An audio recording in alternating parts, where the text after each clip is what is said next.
the use of the enormous resources on the African continent for the benefit of all nations. Investing partners will be able to recoup their investment unifold over time. Current attempts to help develop Africa by industrial countries are uncoordinated and plainly incremental.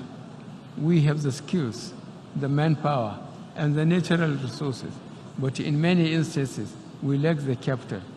Hence my plea for industrial countries to take a long-term view of Africa. We request you to come and partner with us to develop the continent for the benefit of all. Africa charges you with the singular task of initiating the effort we are calling for. The United Nations has in place processes for promoting collective action to combat global threats. No threat is more potent than poverty and exclusion.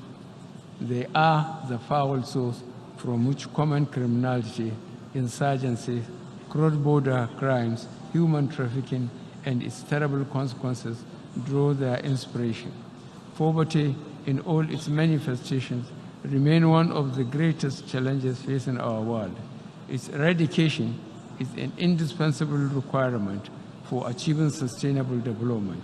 In this regard, Nigeria has developed a national social investment program, a pro-poor scheme that targets the poorest and most vulnerable households in the country.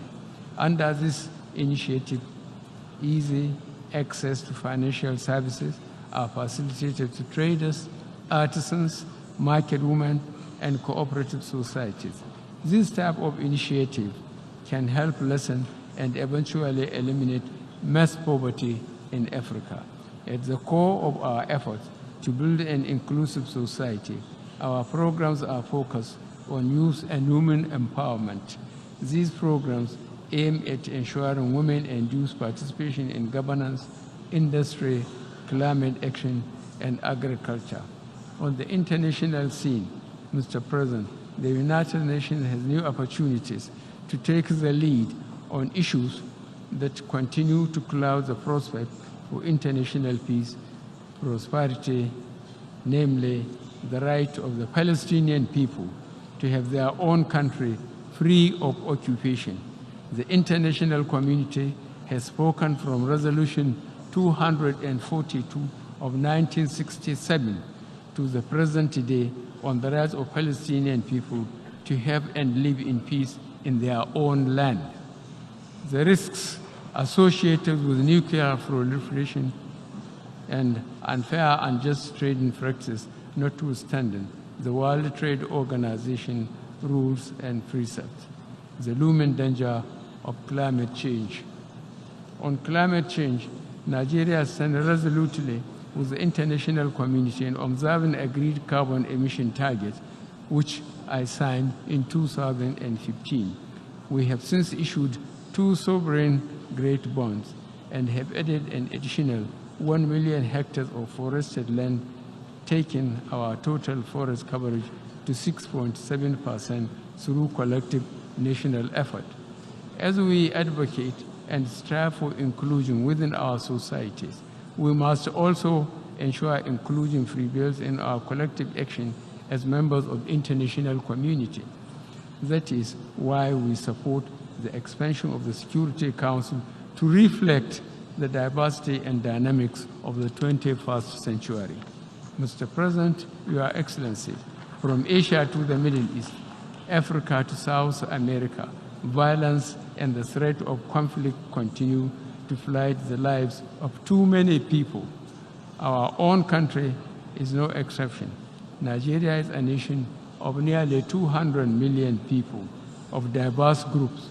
Our diversity is our source of strength, which is why in the elections this year, our people back the policies of tolerance, inclusion, and community over the politics of protest and division.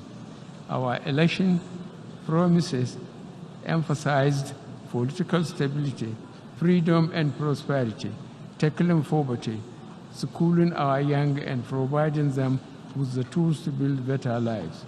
we are placing special emphasis on the role of women in our female gender advancement programs. Our progress and delivery are deliberate, purposeful, and measured. We clearly appreciate there are no quick fixes to complex challenges. In particular, the challenge of education in Africa is enormous. On December 3, 2018, the General Assembly adopted Resolution 73/25 that claimed 24 January of every year as International Day of Education. The resolution, which was spearheaded by Nigeria and co-sponsored by 58 other member states, marked a watershed in the recognition of the fundamental role of education in building modern societies. To ensure access to education for all, our government has